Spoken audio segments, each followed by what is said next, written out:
friends of the creaking door. This is your host to welcome you once again into the inner sanctum. Come on in for the crime of your life and meet one of the illustrious inmates from our Who's Who. This cadaverous cut-up is Mr. Seymour Blade. His wife had a tiff with him and punctuated it with a kitchen knife through the middle, which is, of course, one way of making your point sting.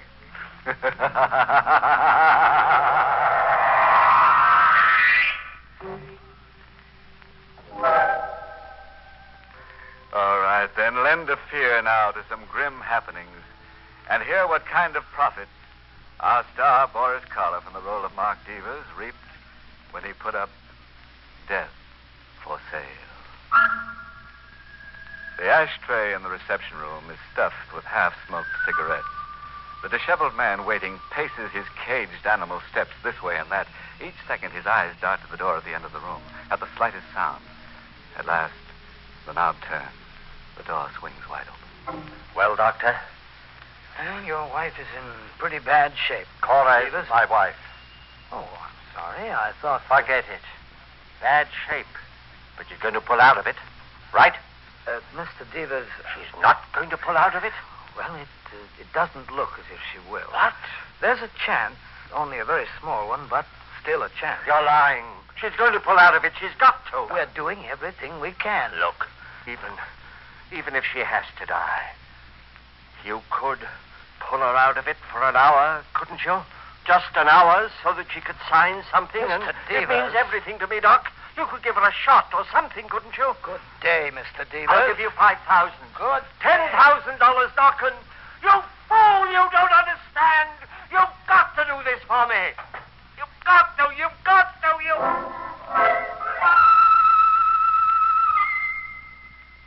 The doctor doesn't understand. He'd do the same in my case. So would you. So would anybody. $50,000. I was 1 hour away from $50,000. Money that belongs to me. My money that I waited 7 long years for, and I won't be cheated out of it. 7 long years. It all seemed so simple then, so sure. We had a perfect plan for $50,000, and nothing was going to keep us from it, and nothing did. Up to 3 weeks ago. That was when Cora called me at the office. I just thought she was imagining things again as she had right along. I told her so, but she said no. This man was watching her night and day. He is, Mark. He's outside the house right now. Oh, come now, Cora. I tell you he is. Oh, you're just imagining things again. Why don't you try I'm not imagining anything. He's right outside the house across the street, and I'm... You'll be positive after 7 years? I know I've been wrong before, but this time I'm sure Elliot's come back and... What? The doorbell just rang. Who is it? Evelyn? I suppose so. We're supposed to go to the movies together. Good idea. It'll take your mind off believing everyone you see is Elliot Starnes. You're not coming home, then? Not till I've finished at the office. All right, Mark. Suit yourself. Goodbye, darling. My best to Evelyn. Mark? Oh, all right, I'm coming. I was on the phone, Evelyn. Well, aren't you going to ask me in? Oh, of course. After all these years, you've probably forgotten who I am. Allow me to introduce myself. My name is Elliot Starnes, your beloved husband. Elliot, you're supposed to be... Dead? Yes, I know I'm supposed to be, Cora, but as you can see, I'm very much alive. I knew it was you this time. I know it. I think you better ask me in, don't you? After all, it isn't very often that a husband comes back from the dead. Back from the dead. That's what he was, all right. And when Cora called me this time, I didn't say I couldn't leave the office. Yes. All right, Cora, pull yourself together. But, Mark, you don't understand. Oh, yes, I do. You've been scared for the last 7 years, and you're going to go on being scared for the rest of your life. He wants $5,000 more to disappear again. Well, I didn't expect him to come back just to say hello. Of course he wants more money. What? What are we going to do? He knows that we collect that $50,000 insurance money 3 weeks from now. He says if we don't come through with his 5, he'll go straight to the insurance company and don't be a fool. He's in this thing as much as we are. He won't do anything to spoil his chances. All he wants is money. The longer he's around, the more chance we take that somebody might recognize him. Mark, we can go to jail. We waited a long time to get our hands on this money, and I don't expect to be cheated out of it now. You're going to give him the 5,000. I don't know. Maybe. But nothing. When did he say he's coming back? Tonight. After midnight. All right. I'll be here. We'll handle Elliot once and for all, and after this time, there won't be any coming back. I guess no matter how carefully you plan, there's always that one small thing you fail somehow to cover. 7 years before, I was sure we'd covered everything. And it was clever. Really clever. The law says that if a body isn't recovered after 7 years' time, a man is declared legally dead. So we found us a body, Cora and I did. We found Elliot Starnes and sold him on death for $5,000. Sure, I'll do it. I'll marry Cora and then disappear. For $5,000, you can sell me on anything. He married Cora, and a little while after the policy was issued, his automobile was found at the bottom of Ridgely's Pond. Oh, the police dragged the water for days, but naturally didn't find the body, and the insurance people exercised their right to withhold payment till Elliot was declared legally dead. I understand, gentlemen. And I don't even care about the money. All I care about is that my poor husband is dead. It was clever, all right, and Cora put on a good act. We knew we'd cash in where others had failed because we weren't anxious. We were willing to wait for 7 years. And wait we did. It was a perfect plan. Nothing was going to keep us from it. Nothing except... Now, Elliot had come back. He swore he'd never return, and he'd gone back on his word. But by midnight, I'd made up my mind how to handle Elliot. No, Mark. The only way. No. The only way. This 5 that he wants, that's only the beginning. He'll hold us up all his life. No. He'll drain us dry of every cent of that $50,000. I won't let you do it. Yes, you will. We're in this far. You won't back down now. I've got to. I never dreamed it would turn out like this. Another few weeks and he'll be legally dead. There must be a way. Only this, believe me. And after it's done, it'll be you and me and nobody the wiser. Go on. Open the door for him. Mark.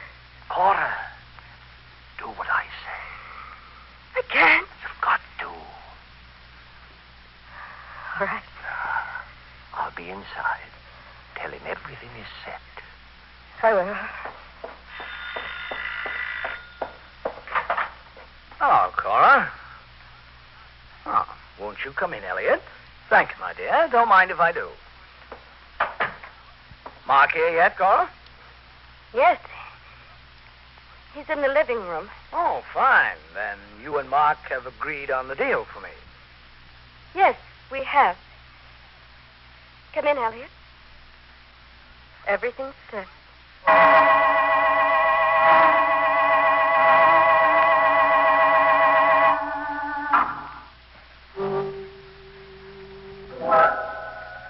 So Mark is waiting for Elliot in the, you'll pardon the expression, living room. Whatever happens to Elliot actually serves him right. After all, here in the Sanctum, we don't go for live people walking around as if they were ghosts.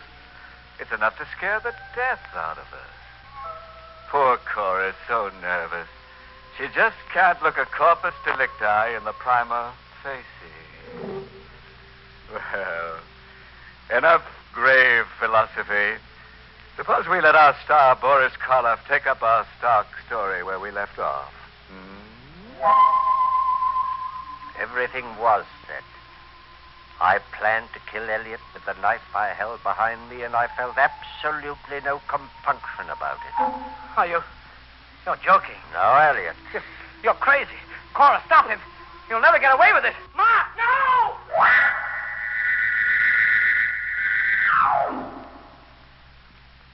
I buried him in the back of the house. I say I did, because Cora wasn't much use to anyone that night or for several days afterwards. She got over it, as I knew she would. She got over it when she realized that I was right, that we had gotten away from it. And no one could ever know, and no one would miss him. She got over it when I reminded her that in just one more week, we'd be sharing that $50,000. Just 1 week. That's right, Cora. I've been a lot of trouble to you these past few days. I am sorry. Oh, forget it. It's all over. Yes, it is. I'll feel a lot better when the money's actually ours. Somehow, way in the back of my mind, I feel that maybe we won't... Look, darling, it's as good as ours now. There's nothing left in the way, not a single thing. 1 week. That's all. Oh, Now, wouldn't you know? You expecting anyone? no, Evelyn? not at this hour. Well, whoever it is, get rid of them. Yes, darling. I'll get rid of them. Yes? Mrs. Stein? Yes? Mrs. Elliot Stein? That's right. I want to talk to you. Here's my card. Well, I'm sorry. I'm busy right now. Too busy to see me. I can promise you that. Oh, now, see here. Nice card, ain't it? Real fancy engraving. Mrs. Elliot Stein. That's right. I'm the woman Elliot married after he disappeared 7 years ago. Now, I don't think you're going to be too busy to see me after all. Do you? Maybe it's fate. Maybe it's all in the cards. You work hard. You think out a plan that's letter perfect. Then up pops the unexpected, forcing you into the first desperate step to lick it. First Elliot Starnes himself, then his second wife that we didn't know existed. And here's our wedding license, just in case you don't believe me. Here, you can look at it. Mark. Take it easy, Cora. We believe you're his wife, Mrs. Starnes. And he's got a birthmark. We said we believe you. Now, what do you want? Well, what does any good woman want? My husband. And why come here? Where else would I go? I'm afraid we don't understand. Do we, Cora? No. I'm afraid you do. Now, look here. I'm afraid you understand awful well. Elliot told me Told you what? what you two were doing. He also told me if he should fail to come home after a couple of days. Mrs. Starnes, we haven't seen your husband for 7 years. Now, you don't expect me to believe that, do you? I don't see why not. I do. You see, Mr. Devers, the other day, with my own eyes, I seen Elliot walk into this house. But I didn't see him walk out again. What's the matter, Mr. Devers? You got nothing to say? What do you want, Mrs. Starnes? My husband, of course. Only since you killed him, I can't very well have that, can I? What? He's the only man I ever loved, and you killed him. I never should have let him come here. For days, I begged him not to. Mrs. I made a Starnes. mistake letting him come here. I know that now. But I want him back. I love him, and I want Elliot back. You want your husband, Mrs. Starnes? Or a substantial sum of money? Huh? How much? How can you talk about money at a time like this? 5,000? I loved my husband, Mr. Devers. 7,500? Well, how much? 25,000. What? In cash. Mark. Let me handle this, Cora. And if we refuse? Well, then I'll just naturally have to tell my story to the police. Mark. Cora. But you... Oh, let's drop all the small talk, Mr. Devers. I want 25,000, and I want it fast. Now make up your mind. I'll make up my Now, mind. Mr. Devers, don't get rough. I'm not as dumb as my ex-husband. I've taken steps against anything happening to me. No, Mark. Better listen to her. You're not getting away with this. Then you don't get away with Elliot's murder. Oh, help me. Before you put that hand on me, you better have your lady friend look out that window. What? There's a taxi across the street, Mark. My taxi. And the driver knows I'm in here. You'd have to kill him, too. Elliot's ever-loving second wife is here to stay. If you want to get her out of your life, the cost is going to be $25,000. By this time tomorrow night. After she left, I had some work to do on Cora. It won't be the same way, Mark. Not another murder. Who said anything like that? Promise me. Not the same way. Sure, promise. After all, if we can get away with $25,000, is that so bad? I'd rather settle for none of it. Huh? That money won't do us any good now. Why not? It just won't. Oh, you're all upset. You'll feel differently day after tomorrow when you sign those papers in the insurance office and they hand that fat check over to you. No, Mark. I'll never feel differently about it again. I knew I couldn't work Cora my way much longer. But it was just 2 more days. 2 more days to get that $50,000. Just 2 things to settle in just 2 days. First, there was Mrs. Starr. When she came to my apartment the next night, I handed the envelope over to her. It's all here? You can open the envelope and count it if you like. I don't have to, do I? And what if I cheated you? You wouldn't. I could always come back. You could always come back for more anyway. What do you think I am? Doesn't make any difference now what I think. Okay. No hard feelings. There are, but they won't bother me for long. Of course not. That money you're collecting will cure that. I'll be cured before then. That's your business. It's yours, too, now. I don't see how. Now, do you see? Put that knife down. I will. In you. No. Don't. Please. That door's locked. You can't get out. Don't. You can have the money back. There isn't any money in that envelope. Huh? Just strips of newspaper. Where can I get $25,000? I don't care about the money. I do. I cared about it for 7 years. Cared enough to murder once, and I can do it again.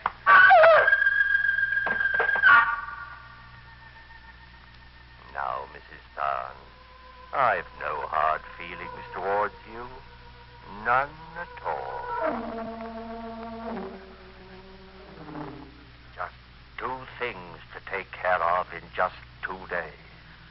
The first, Mrs. Starnes was taken care of, and the second was now just an hour away. The $50,000 was waiting in the insurance office for Cora.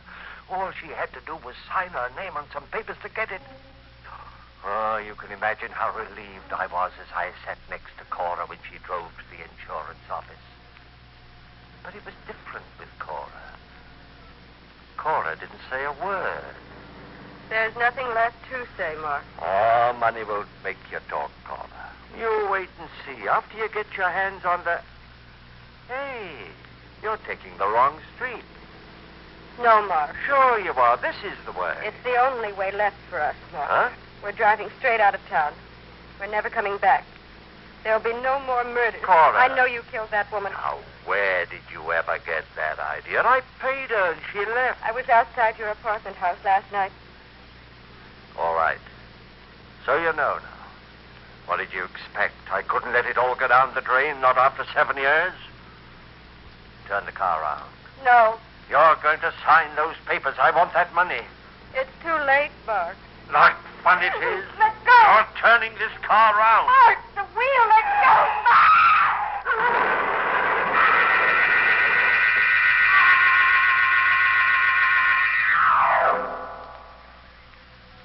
I wasn't even scratched in the crash.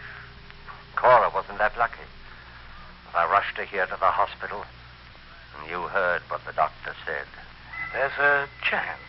Only a small one, but still a chance. No, the doctor doesn't understand. There's got to be more than only one small chance. I was 1 hour away from that $50,000. Money that belongs to me, money that I've waited 7 years for, and I won't be cheated out of it.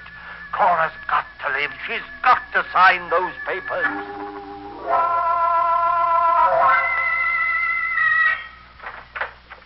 Well, Doctor? There's someone waiting for you down the corridor, Mr. Deaver. What about Cora? There's still a chance, isn't there? No chance at all anymore. You're lying. The gentleman is waiting. You're lying. She's not dead. She can't be. The gentleman is from the police. She asked me to call. It's a lie. She's not dead. Mr. Devers, try to understand. She is... No! It's not true, and I won't listen to you. She's got to sign those papers. You've only got to keep her alive another hour. You're a doctor. You can do that. Mr. Devers, 7 please. years. Don't you understand? I can't let 7 years go down the drain. 7 years. It can't turn out that way. No. She's not dead.